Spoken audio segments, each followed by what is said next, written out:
I caught Young Buck in that time. Oh, shit. I never heard that story. You know he ain't gonna tell 50 that? Yeah, call Young Buck. He ain't gonna tell 50. Man, he got 2-piece legend. Like, Oh, shit. yeah, Young Buck, man. That nigga tried to front on me. He said, yo, I'm telling you.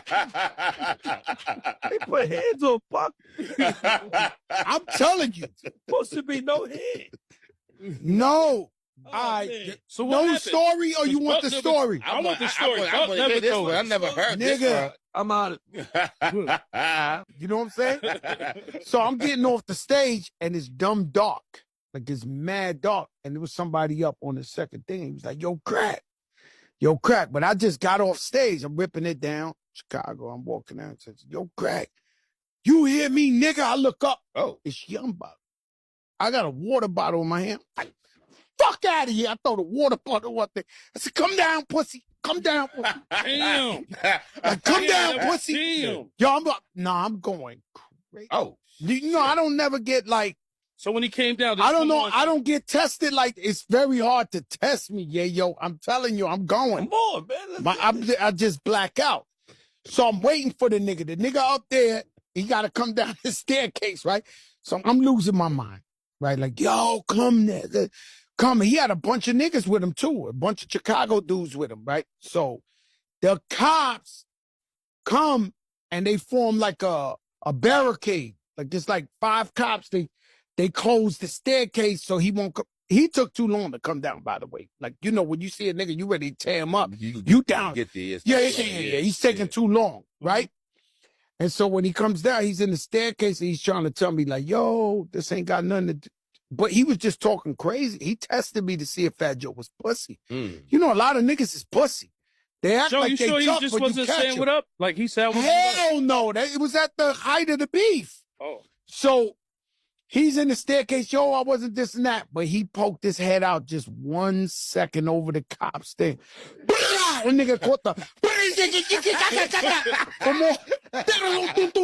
Niggas like, oh. What he do? Even the barber hit him. So what he do? Even the barber. Even the barber hit him? He hit us with the mop bag. Yo, it wasn't like that. This, that. Damn. Then we jump. I tell you, I had the that was Shit the sad. I had the ugly niggas with said, me. my bad. I'm just thinking little lines again. No, I'm just telling you. It was like his... Hey, yo, what up? Hey, look, I'm DJ Don Juan, right? I was Young Buck's DJ from 2006 to like 2008. And yesterday I'm wondering why I'm seeing, you know, this post about Fat Joe and this 2-piece biscuit. And so I finally stopped and watched it today, you know. And look, man, the majority of people I know that Joe is a percentage-wise cap. There's always like something and then there's something. And it is what it is. I don't personally know Joe. I know cats that do. It is what it is. I'm not hating on podcasts. I'm a huge fan of Jadakiss. You know what I'm saying? The whole joint. You see how he just kind of put the pillow over. Look, man, I love entertainment. But I was actually there at that Chicago show. And it was a lot of people. Yes, and we were up on a top tier. And I was specifically watching this. I'm not the goon. I'm the DJ. So I'm watching everything from like everybody's in front of me and I'm right there, right? I see this. I'm right there at that tunnel that comes down. What Joe is lying at is Joe pulled up at the bottom of that tunnel with 4 cops with him. Like they were surrounding him. Like there was already a tension in the air that the beef was going on and that Buck was going to be there. And Joe was moving around the whole time with police. I'm not knocking that. That's just exactly what happened. The police didn't just randomly pop up and form some type of barricade at the tunnel. They was already with him. And yes, the police did form a barricade, but they was rolling with him from the stage all the way back to his tour bus. They was there. Buck was barking from the top. The whole crew was, because Buck was down for the unit. Buck was down for 50. I know things have happened, but everywhere we went, you was not going to disrespect 50 Cent in front of Young Buck. So Buck was like, he was barking at him, right? Joe comes into view at the bottom of that tunnel and looks up at Buck and says, yo, Buck, no disrespect to you, but fuck 50. And when he said that, like Buck just turned into an animal and they just rammed down that corridor to come down. Like it was a big arena. We were in Chicago, and he starts coming down, but he can't get to him because of the police. Buck and Joe and them, as soon as Buck started coming, Joe and them took off to go to the tour buses, bro. And I don't get it. I know it's cap, and they say all, you know, news is good news or whatever for the game, for like this business that we're in. And it's funny looking at the memes and stuff like that, but two-piece biscuit where? Literally. I might as well just been the journalist. I'm the DJ. I'm not the goon, dude. Like, I'm not on the front line ready to go to war physically like that, especially at that time, right? Nowadays it's a little bit different, but back then I was very young, was new to the whole play. It's cap, bro. It's cap. Coach PR reposted it. They know other people, RP Tick, Tillin on it. It's cap, bro. Why though? And now that bring Buck up on the podcast then. Like I said, like Joe is cap, man. It's all for entertainment though. So I was actually there. I saw it with my own two eyes. No two-piece, no biscuit. Just Fat Joe with police from the moment he went on stage to the moment he came off stage and to back his tour bus, which was probably smart on his part. Because like I said, Buck was not playing no games back then when it came to anything dealing with G-Unit, 50 Cent, any of that. You know, and Buck definitely had them goons with him, them gorillas with him. And they weren't all from Chicago. They were from, some of them was from the Ville. It was with us everywhere we went. And best believe, yeah. So anyway, shout out to Buck. You know what I'm saying? Joe can keep capping. Shout out to them in their podcast. I ain't tripping, do numbers. But there was no two-piece and no biscuit. I was there.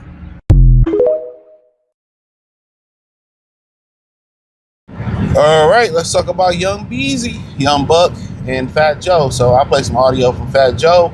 When we heard the story, when we was listening to the story at work, we all was like, that's cap. So then Young Buck, who used to be his DJ, told the story. I believe he was being more genuine, more honest. And, you know, Fat Joe talking about, yeah, we was at the peak of the G-Unit, and apparently he had police with him. Remember he was talking about 50 Cent had the police at the VMAs, whatever that was, Source Awards, wherever it was. So, you know, he said some police with him and trying to talk tough. And I could tell when he told the story about, you know, piecing up Young Buck, you know, at the award show where they were doing a snow thing in Chicago. It's basically the version of Summer Jam for the winter time, Winter Jam, whatever. And they had Buck and Fat Joe, you know, at the, you know, the same show. And he said Buck, you know, he had the police. Fat Joe had the police with him, and Buck was saying you know, something about G-Unit, fuck Fat Joe, and you know, Fat Joe said he came down, he pieced him. He didn't say, but he caught a couple. But they basically, the DJ is saying Fat Joe punched him behind the police. 5-0. And I ain't talking about 50. So I'm gonna tend to go with, you know, Fat. I'm gonna tend to go with what the DJ and somebody else said with Fat Joe. Now he said Jeezy, Fab, and all them was there. He said all them was there. You can ask them and all that type of stuff. I could tell he was lying. His recollection was off.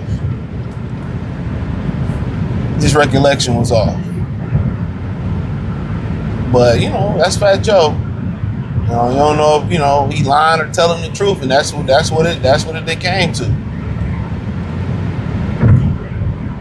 But, you know, even Jadakiss just sit there and got a flag, and he just like, I'm gonna stay out of it. And Fat Joe then made a, you know, Big Young Buck then, made a diss record in response to him, and you know, Fat Joe say go support her, hold her, he down bad, and all this type of shit.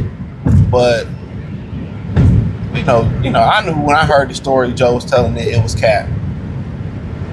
When Joe told that story, I knew that story was cap. We just like, that nigga lying. He lying.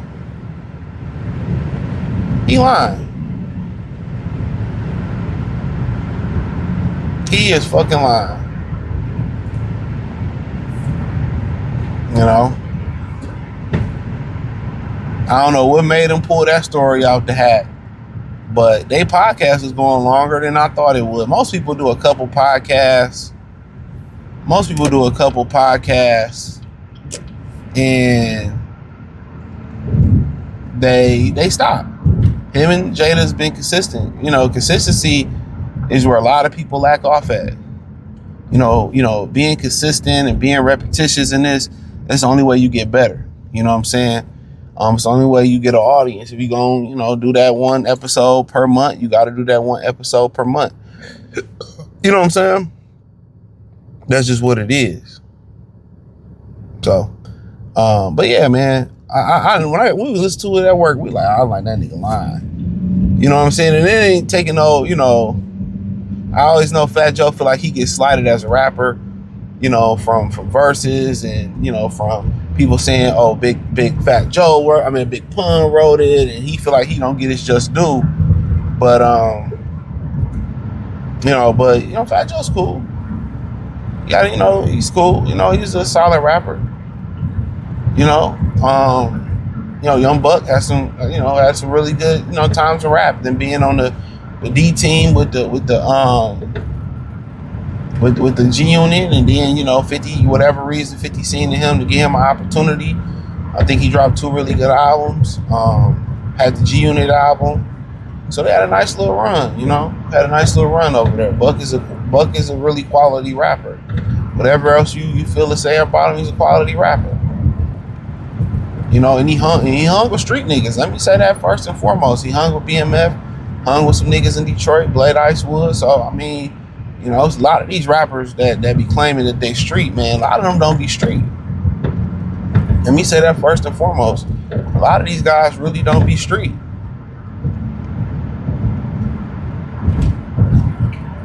That's a fact. A lot of them guys don't be street. I know Shorty Low used to be, my boy used to be in the trenches with Shorty Low in Detroit. So, and I heard from people that way that the dude was certified street dude. Rest in peace to him. But yeah, I feel Buck. I feel Joe. Joe's lying. Joe was lying. Joe was lying. And the DJ said they had the police there because they already knew. So my thing is this, if something happened between, Buck and Fat Joe, and y'all both booked them there, I feel like the show should be responsible for that. I feel like the show should be responsible for the people who put it on. Why would you put two people who got beef on the show and put everybody in jeopardy? And that's why I feel like the show builders or the people that put the shows together should have a lot of responsibility when things like this happen at these concerts.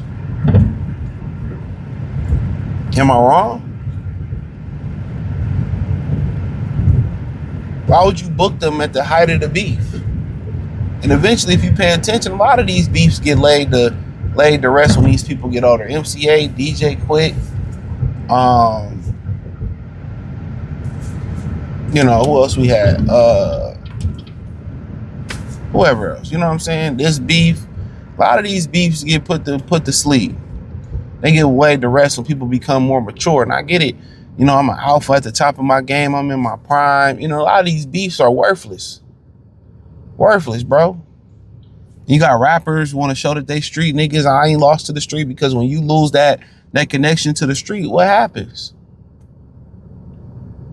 Your music started to change. That's why Tupac say, well, I used to go to the raunchiest still, ghettoist house parties to keep my music still, edgy and in tune. But when you start living a certain life, a lot of times niggas' music started changing. It went from, I'm in the trenches doing the dishes, whipping the chickens, to I'm on the G5 jet with diamonds all over my wrist and my ear. Took the yacht off the pier. Got so much money, bitch, I ain't even got to steer. Some shit like that. It go to some extravagant rapping shit. You know what I mean? So yeah. But hey, man, that's all I had to say, man. Thumbs up the video, share the video, subscribe to the channel, hit the link in the description. Follow me on X, Facebook, Kick, Instagram, Spotify, Anchor, Cash App, Venmo, PayPal, join the Patreon. I'm gonna double up on Sunday and put all the uploads on Sunday. Might have some special shit coming for New Year's Eve too. Appreciate y'all. Peace.